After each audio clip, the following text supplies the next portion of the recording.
Hello, I'm Sharon Brooks, director of Undercover Live.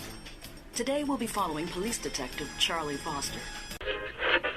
Everyone's got something to celebrate, so we're throwing the ultimate party that celebrates everything. But what will you celebrate? Taking a ride on Rock and Roller Coaster starring Aerosmith is like taking a ride through a rock video. Hey, wait a minute. We can't leave these people here like this. Come along with us to see the magical worlds of WDW Radio, your information station. Hello, my friends, and welcome to the WDW Radio Show, your Walt Disney World information station. I am your host, Lou Mangello, and this is show number 369 for the week of July 13th, 2014. I'm here to help you have the best possible Disney vacation experience and bring you a little bit of Disney magic wherever you are with this podcast, my videos, blog, live broadcasts, special events, my books, audio tours, and more. You can find everything, including my new book, 102 Ways to Save Money for and at Walt Disney World, by visiting WDWRadio.com. So this week, I get to sit down one-on-one with Disney producer, director, author, and maker of magic, Don Hahn. His credits read like a best of Disney filmmaking, including Beauty and the Beast, Lion King, Hunchback of Notre Dame, The Emperor's New Groove, and Who Framed Roger Rabbit. I had a chance to interview Don a few years ago and recently got to sit down with him face-to-face to talk with him about his film career and his work on Disney nature films and Maleficent most recently. He also shared his thoughts on the success of other films like Frozen and Tangled, the importance of music, the transition so many of these films have made to Broadway, and how other animated films have been transitioned to live action. We also discuss what inspires him and us as viewers, storytelling, and so much more. I'll then have the answer to our last Walt Disney World Trivia Question of the Week and pose a new challenge for your chance to win a Disney prize package. Then stay tuned, I'll have some updates, announcement, including information about upcoming Meets of the Month in Walt Disney World and other meets we're going to have around the country. So sit back, relax, and enjoy this week's episode of the WDW Radio Show.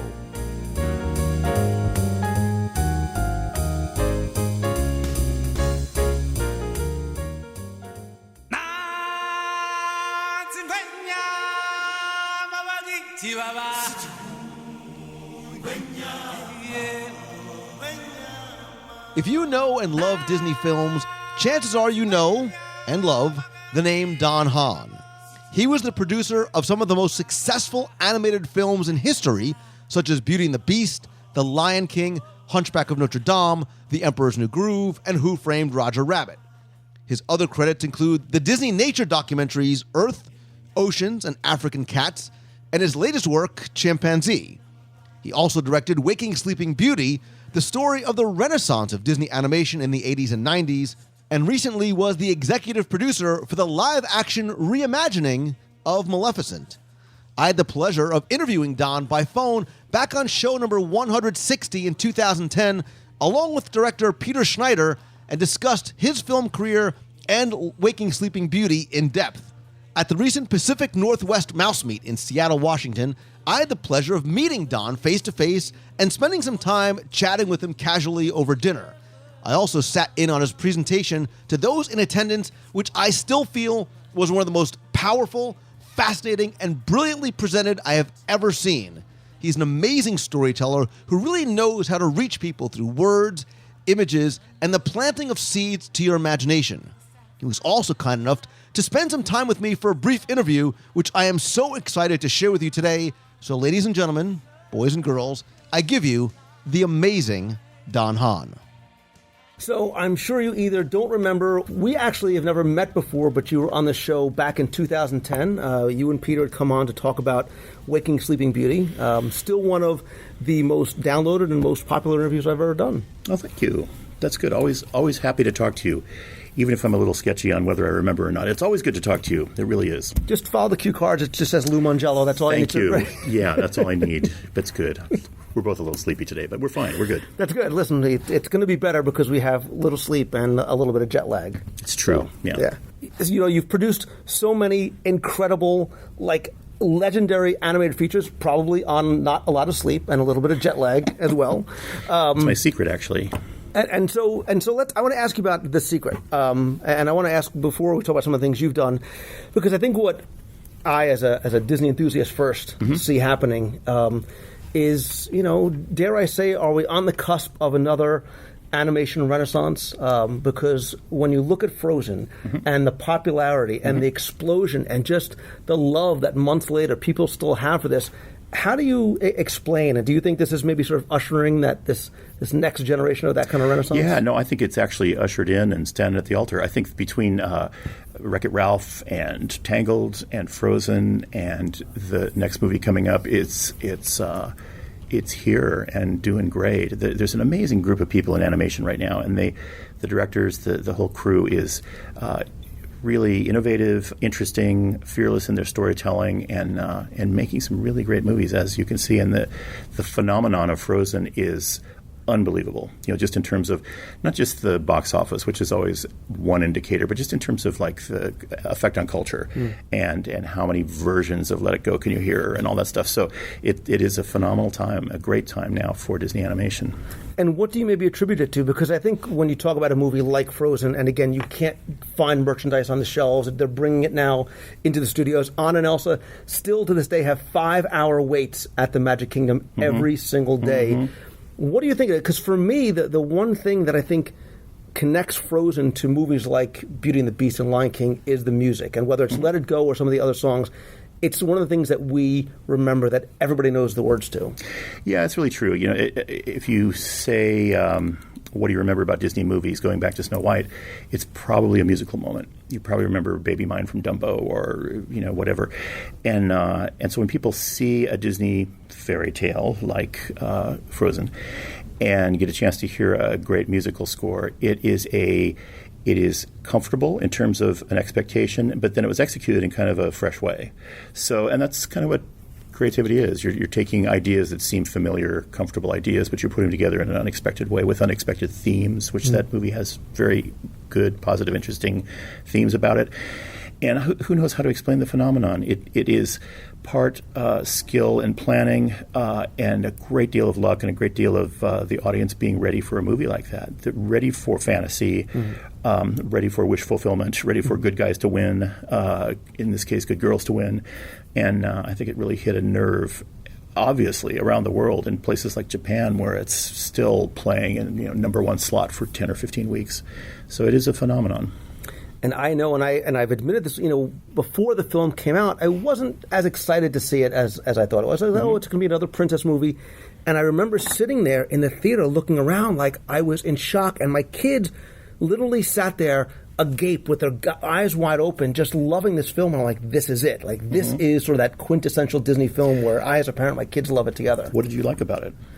I thought it was visually breathtaking. Just the animation was spectacular. But there were characters you can connect with. It was fun. It was funny. Like you said, it was unexpected in a lot of different ways. I think I do like the redeeming qualities of the story and what it tries to portray. But I think it was sort of the surprise of not sort of expecting it to be what it was. Yeah, those are special movies because all movies are a struggle to make, and I know this one was too. I didn't work on it, but I know the filmmakers that worked on the show really struggled to tell the story, and a lot of times it's like finding your way through a dark tunnel without a flashlight. But they pulled it off in a beautiful way, and I think sometimes that fear you have when you're making the film, that fear in your gut of like, can I do this? Will anybody want to see it? Which you have on every film. Manifests itself as kind of great emotional ideas up on the screen because you have no time to think about it. You just have to say, okay, what's my best emotional idea I can put out there? And it was a great crew, really great crew. So I walked out of the theater literally, and I took my phone out of my pocket and I went to the iTunes store and downloaded the soundtrack, and we played the soundtrack as we got in the car and drove home. You and millions of others, and it's such a tribute to animation. Is such a team sport. You can't point to one person and say, oh, it's her film or his film or whatever. You have some great leadership certainly on that film, but you have a team of, let's say, software engineers that are writing code for how snow behaves. and actresses doing voices and songwriters and things, and it's that perfect storm of elements that comes together and creates a good film, and that's something you hope for and wish for and you start out to try to do every time, and when it happens, it's a miracle. And something else that's happening too, and I think again it goes back to all these great musicals, is so many of the incredible films you worked on have now made their way to reach another audience in another venue, and going to Broadway. And the incredible success of these films going to Broadway, not in sort of just direct word-for-word adaptations, but really taking it to a whole nother level. And there is something about seeing people in person sitting in a theater. It is. Julie Taymor, who directed Lion King, she always says there's something about being in the presence of the gladiators. You can see the sweat, you can hear the air move when they sing, and that's really true. We have a relationship. It's why a person-to-person meeting is better than a Skype, which is better than a phone call, which is better than a text message. So the closer you can get to that tangible, tactile thing, the better. It's a great guy named Tom Schumacher who runs the theatrical division, and Tom comes from animation. He many years ago he worked on the Olympic Arts Festival in Los Angeles. He was the first person to bring Julie Taymor to Los Angeles. He worked in animation for a long time, and now he heads the theatrical division. And he brings in the greatest people, like the production of Aladdin that's on now is brilliant. Newsies, which was a kind of a cult favorite amongst certain people, but not necessarily a huge hit. It's the best night in the theater I've had in ages. And so he has a way of putting together an army of interesting people and not being too precious about the original movie and breaking some boundaries, making it unexpected. So when you go to the theater, yes, you're going to get Aladdin or Lion King or Mary Poppins, but you're also going to get a lot of new, fresh entertainment. We're in the entertainment business, so go figure. And it's funny you mentioned Newsies, because I think it very much did have that sort of cult following. It wasn't necessarily the most popular, huge success, but what it did, I think it's sort of the Broadway brought the attention back to the film, and I was finding that people were asking me, "Hey, where can I find Newsies in the parks? Are they going to bring Newsies to the Disney parks?" They wanted more of it after they saw it on Broadway. Yeah, that's cool. Well, that's the thing about these movies and anything Disney really is. After you've seen the movie or the Broadway show, you want to have the experience continue. So that's why consumer products works, or that's why the parks work. You want to take those characters home with you. And I say that in a kind of non-commercial hat on, because yes, there's a commercial part of it, and yes, it makes a lot of money for the company and all that stuff. But there is a part of it that's really genuine when you see a little kid in bed at night snuggling up to their, Kermit the Frog doll or something. You feel like there's a connection that person wants to be able to take that thing home that they saw in the theater. And that's really wonderful.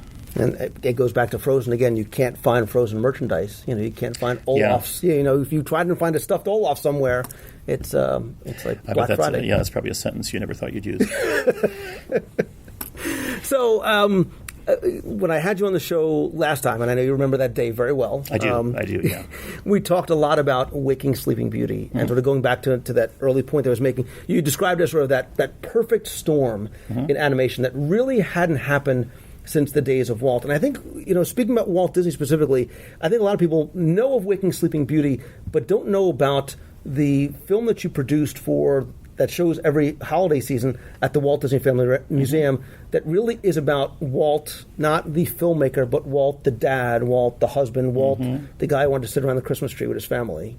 Yeah, Diane Disney Miller and Ron Miller came to me probably 4 years ago now, and wanted to do something for the museum at the holidays that was a special attraction and that was just an annual event. And it seems so natural that I associated growing up in Southern California with Disneyland. I associated Disney at the holidays with this amazing magical time and parades and reindeer and tin soldiers and balloon releases and candlelight processions and all that stuff. And it seemed such a logical thing to do that. And I asked Diane if she would be willing to share some of her home movies, because that would personalize it. Because I think so often we think of Walt Disney as this iconic, untouchable, intangible genius. And in a way he was. But the more interesting part, I think, is the everyday guy who puts his pants on one leg at a time and struggles and has problems with getting financing for his crazy ideas and bringing them to life. Seeing that guy succeed is really inspiring. So that's what I tried to do in that film, is create something where you see here he is, he's a dad, he's riding his kids around in the backyard, he's he's bringing carpenters up from the studio on Christmas Eve, which is kind of a funny story in itself, to build a dollhouse in the backyard. Those poor guys didn't get to spend Christmas with their families. But he has this kind of sense about him, this playful sense that goes back to his childhood. And that's what I tried to get across in the movie. Without a narrator, I mean, when I make documentaries especially, I don't always like to use a narrator. I wanted Diane to tell the story. I wanted Ron Miller to tell the story. And I wanted Walt to tell the story because my argument to them was, here you have the greatest storyteller of the 20th century. Let him tell his story in his own words. So we found great sound bites, great interviews, moments from the Olympics, moments from holiday specials on television, and cut them together into this really sweet film. And what it does is what the museum does, and we had a chance to visit it last year, is it humanizes the man and humanizes to what many people sort of was, the brand. Mm-hmm. It wasn't Walt Disney the person, it was sort of Walt Disney the brand. It was the figure that they saw on TV. Yeah, and now there's generations of people who haven't seen Walt Disney on TV and who might look at the bronze statue in the center of the hub at the parks and go, who is that, Mommy? So it's nice that the museum's there, among many other things around the world, to keep that legacy going. And it's not for the aggrandizement of Walt Disney. I'm sure he probably wouldn't be that comfortable with it. But there's an ethic and an aesthetic that goes along with Disney that's about storytelling and sincerity and a genuine approach to his work that is worth preserving. And I think that's why I do it. That's why I come to places like this to talk about it, because that aesthetic and that approach to your work is brilliant. And in a way, that's what Walt Disney created. That was his biggest lasting legacy.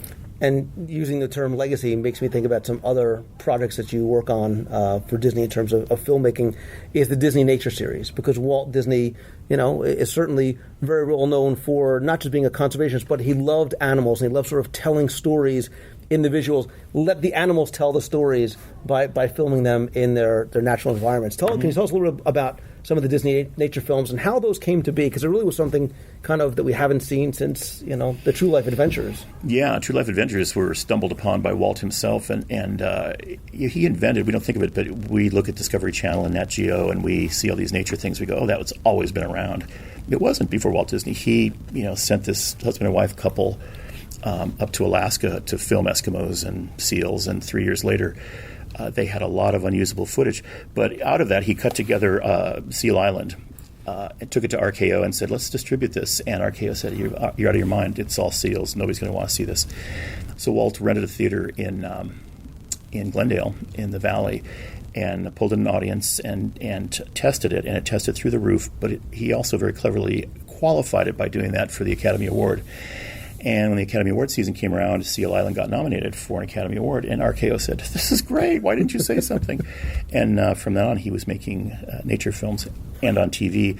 A few years back, we just had this desire again. I think a lot of it comes from Bob Iger, comes from a sense of Disney's the kind of company that should be doing this. I don't think they're huge money makers. It's not something like an animated film that has a lot of ancillary products. You're not going to see a chimpanzee parade down Main Street, probably.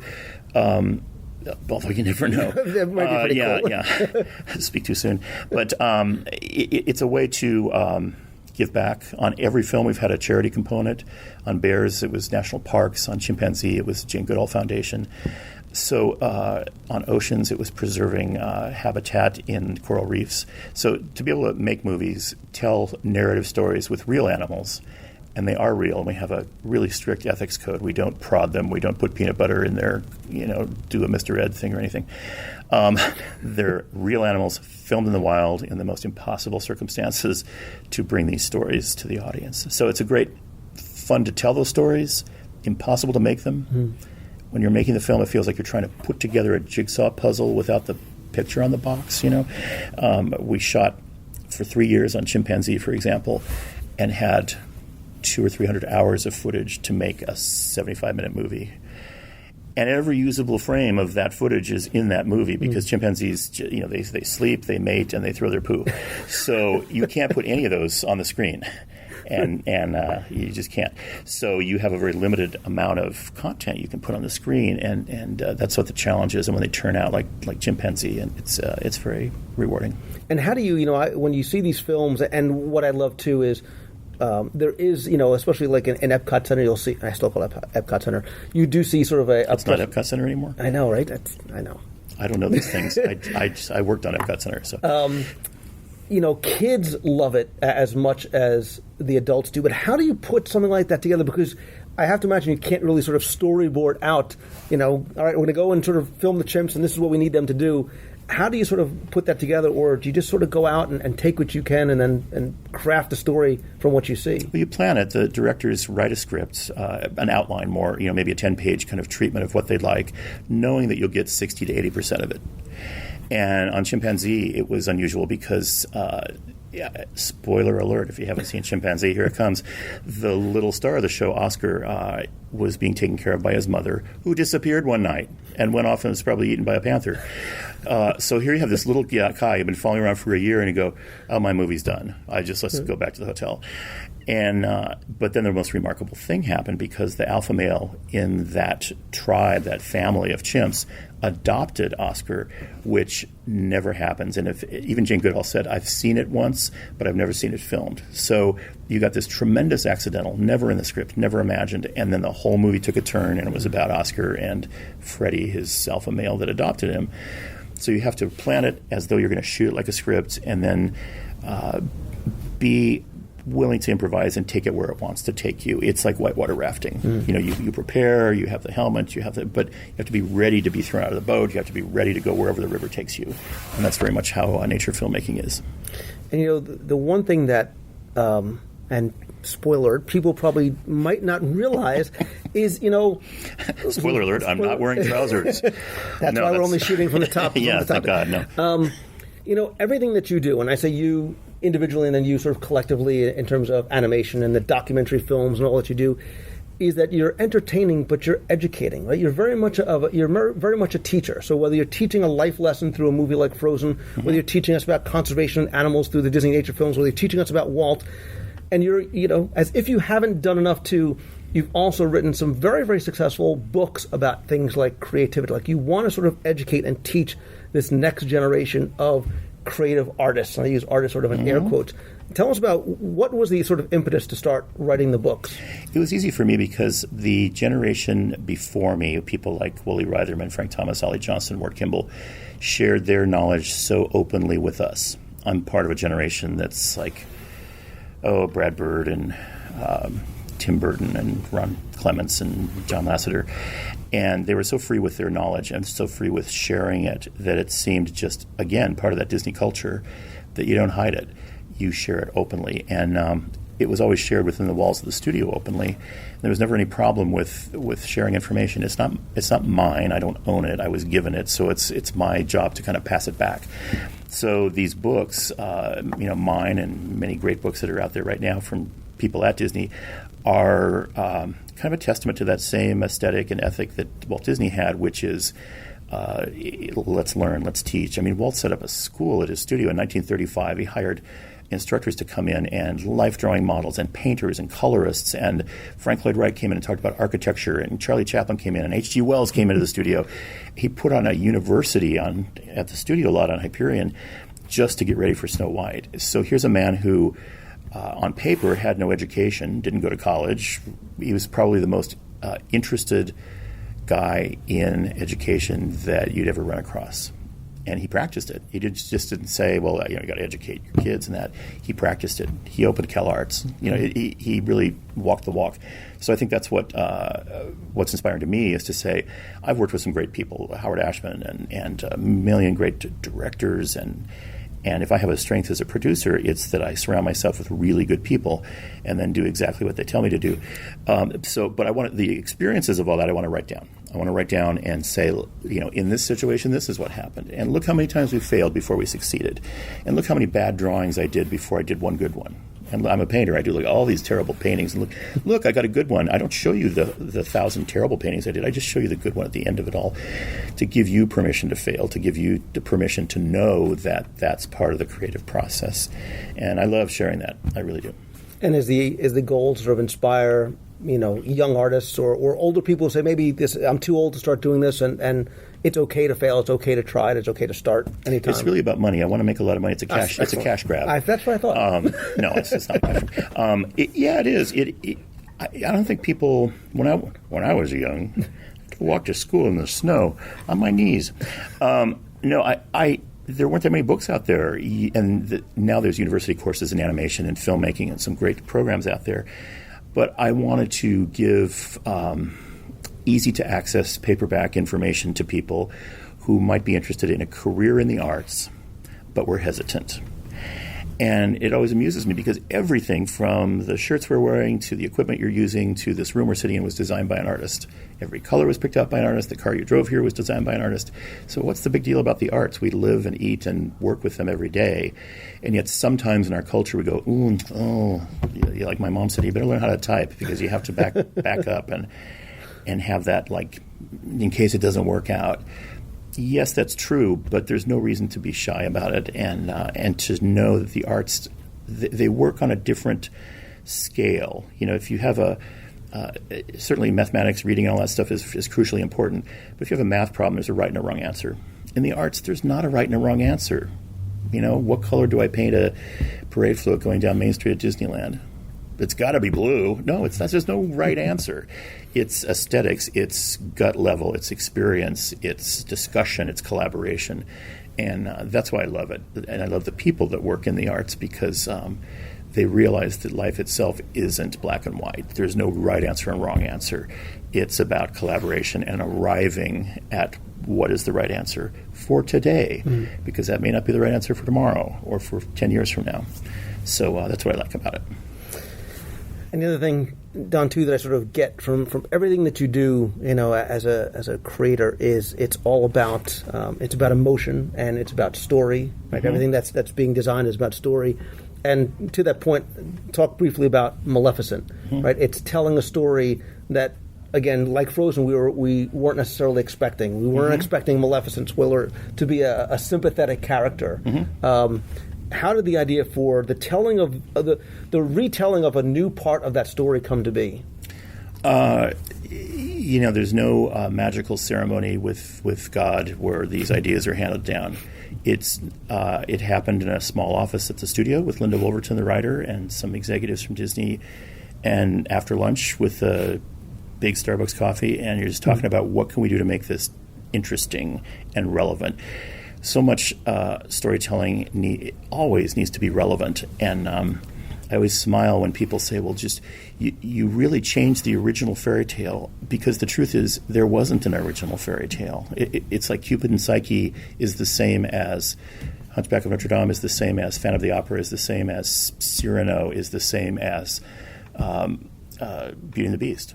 So those are all the same story, just told in different ways.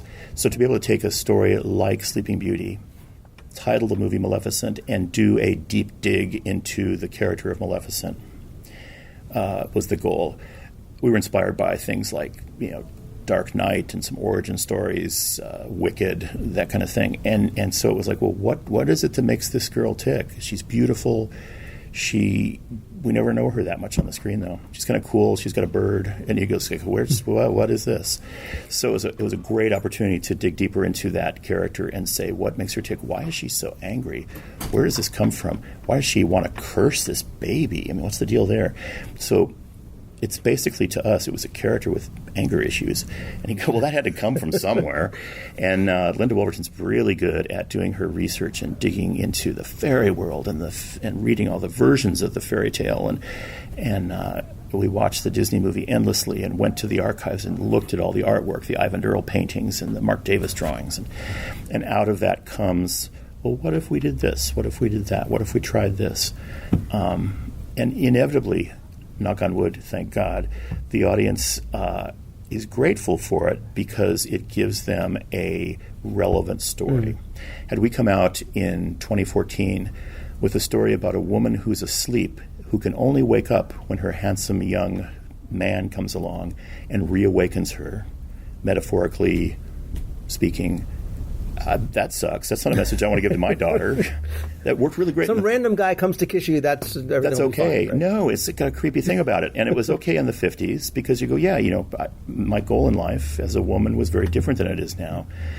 So what a great story, totally irrelevant to today's audience. So how do you take it and be very true to the original story and retell it in a way that's relevant? Because you know what? That's what the Grimms did. That's what Walt Disney did. That's what all these verbal oral tradition storytellers have done for the last 2,000 or 3,000 years, is retell stories, but retell them in a way that fits their community, fits their culture, fits their town. And it's cool the way you guys crafted it, because when I used to see Sleeping Beauty, I was like, if they would have just invited her to the party, none of this would have happened. And yeah, it's that simple. That's it. That's what I thought Maleficent was. I really was just an excuse to work with Angelina Jolie, right? It just who is remarkable.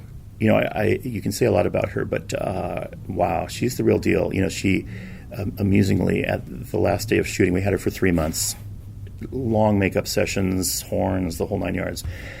And definitely she and Elle Fanning are the ones that make that movie work. There's no question in lesser hands that plot would have fallen apart, because it's a very thin line it walks, because you don't want to say, well, hey, everybody, Maleficent, you know what? She's really good inside, because that's like, what?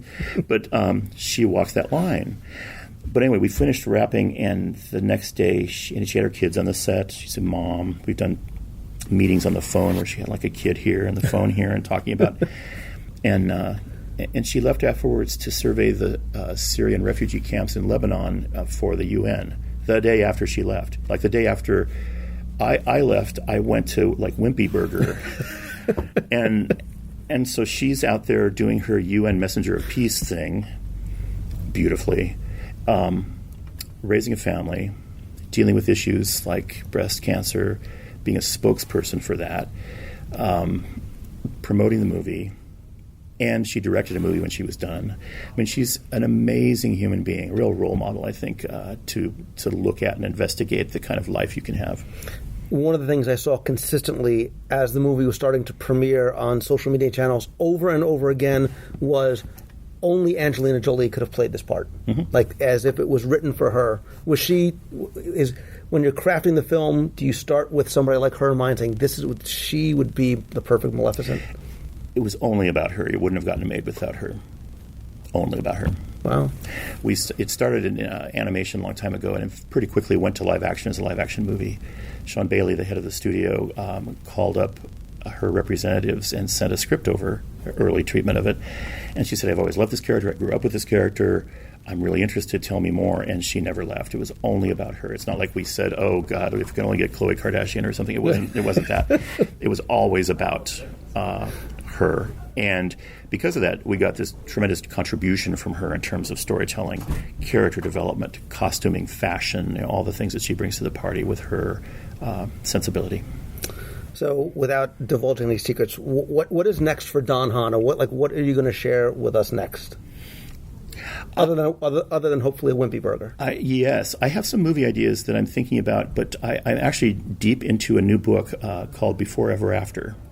And it's a book about the training university, the program at Disney that Walt Disney set up in the 1930s before Snow White. How do you take a bunch of guys that are drawing Mickey Mouse with a quarter and 2 dimes as this little character and turn that into a full-length color animation feature? How do you do that in 10 years during the Depression? How did that happen? So it'll be out in Disney Editions next year, and it's fantastic. We found all kinds of amazing student work from Frank Thomas and Ward Kimball that we're going to be showing, and we have never-before-seen photographs of the ballerinas that came into the studio and were photographed for Dance of the Hours, and all these things that I've never seen, and hopefully people haven't either, just to talk about the Herculean effort it was to just educate his people to get ready for Snow White. Awesome. Well, we're unfortunately out of time. I could talk to you all day, but I appreciate you, as a fan and as a parent, you sharing your time and your talent and your stories and your surprises and, your personal inspiration because of what you do. So it's my pleasure. It really is. I feel like I work with great people. I get a chance to work with a company that had a great founder, and how can you beat that? Awesome. Don Hahn, thank you very much. Thank you. Go put my pants on now. No, leave them on. It's better this way. The bakerman bakes to the bells of Notre Dame, to the big bells as loud as the thunder, to the little bells soft as a psalm. And some say the soul of the city's the toll of the bells. The bells of Notre Dame.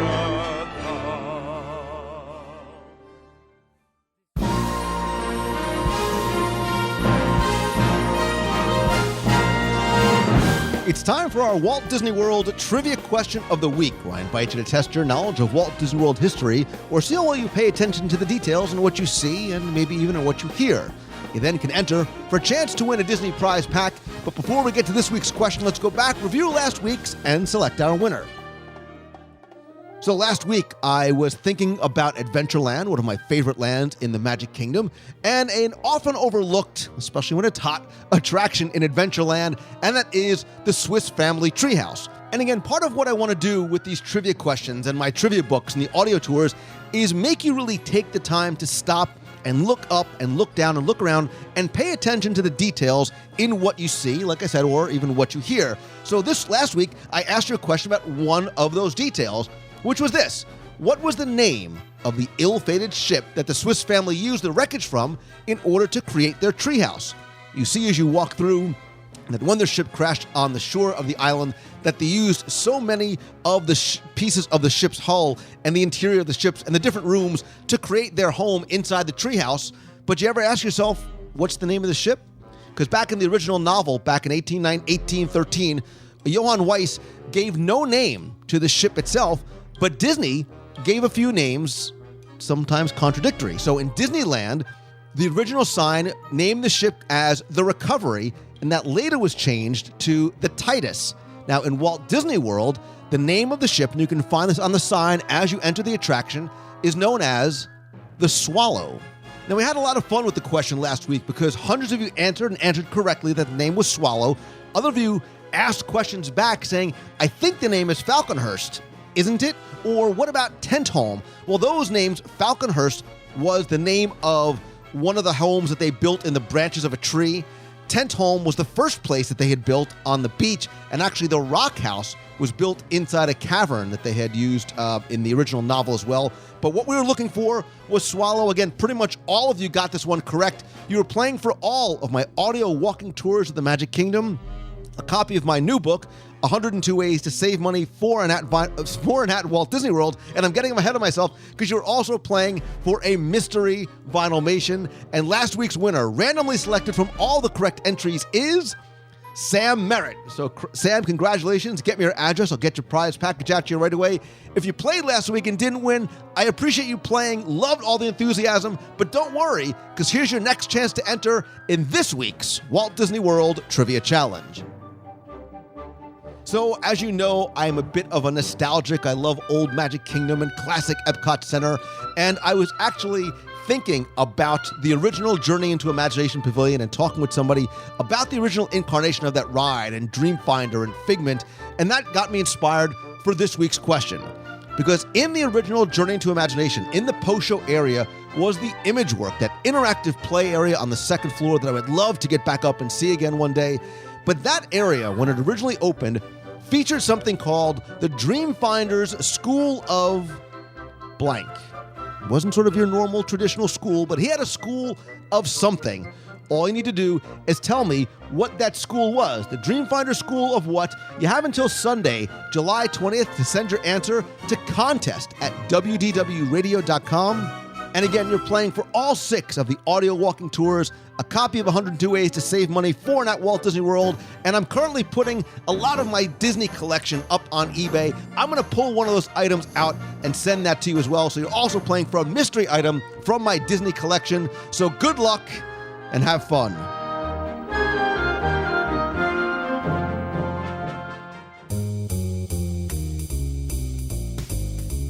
That's going to do it for this week's show. Thanks so much for taking the time and tuning in this and every week. I want to give a quick thanks again to everybody who's purchased and reviewed my new book, 102 Ways to Save Money for and at Walt Disney World. We now have over 100 reviews on Amazon.com, thanks to people like Sean Kraft and Art Mills. Also, don't forget, If you buy the print version from Amazon, you could also get the Kindle edition for just $2.99. Again, you can find out more, get sample pages, and download the book either on Kindle, Nook, Kobo, or PDF. You can also get a link to Amazon.com right by visiting Disney102.com. Please go and subscribe to the show over on iTunes. And don't forget, if you visit WDWRadio.com, there's lots more there, including our multiple daily blog posts. Have some great authors contributing there. New videos, including my new Disney Snack of the Week, which you can get as soon as it's released by subscribing to our YouTube channel at youtube.com/WDWRadio. We also have a free email newsletter with exclusive content, contests, offers, and lots more. You can download the free app for your iPhone or Android device.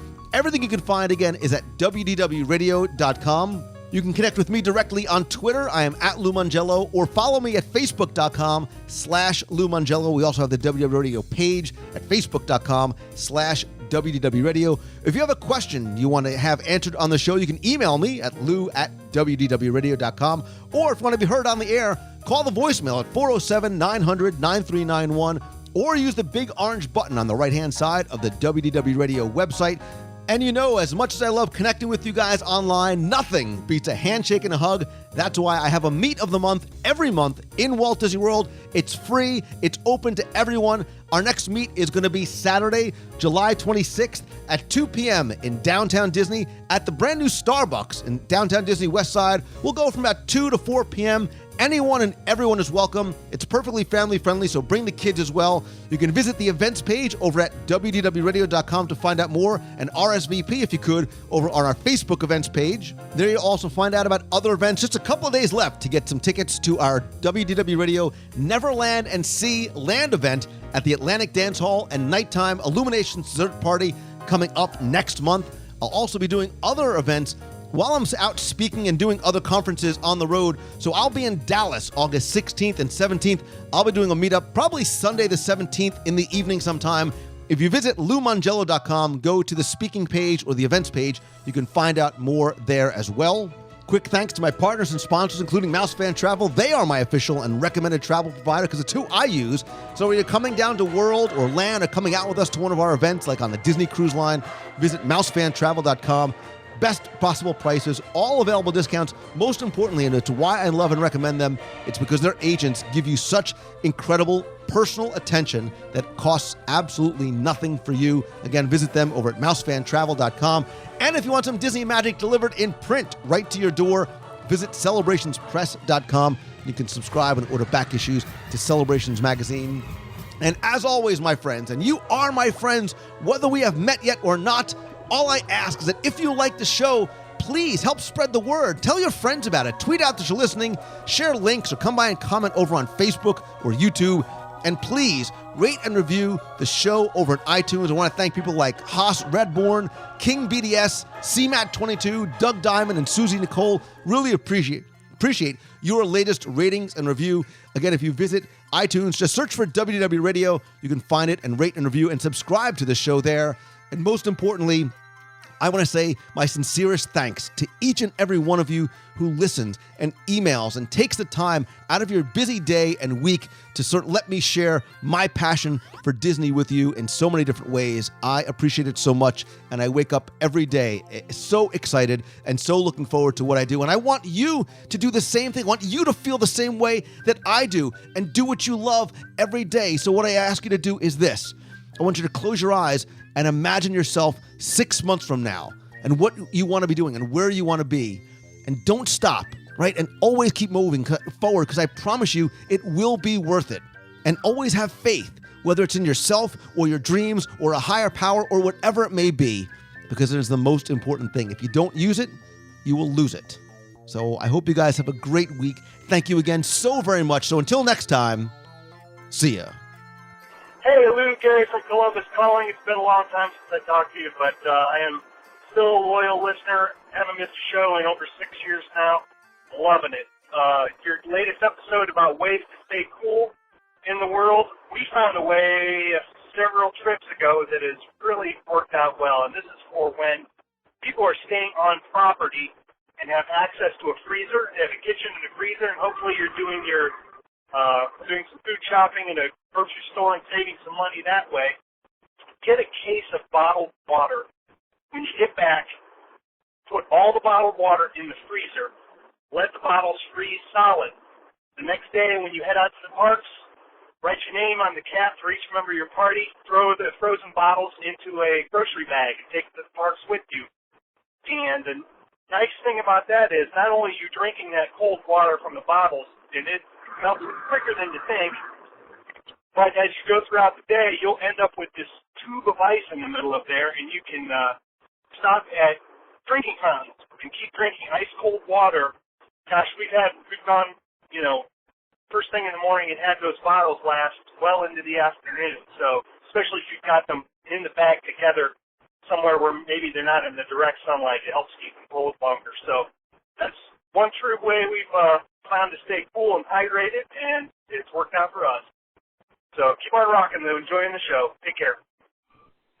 Good morning this sunny morning on July, which is 56 degrees in Buffalo, New York, but I am looking forward to a WDW Radio Alaska Disney Wonder Cruise next June in 2015. This is Darlene Nagy, and it is a gorgeous day. Even if it is a little on the chilly side, I'm sure it will warm up, but this is probably the weather we will be looking forward to in Alaska, from what I've been studying. Have a great day, have a magical weekend, and can't wait to cruise with all of my friends from the WDW Radio Box people and just friends that I've met through the group. Have a great weekend. See you real soon. You've got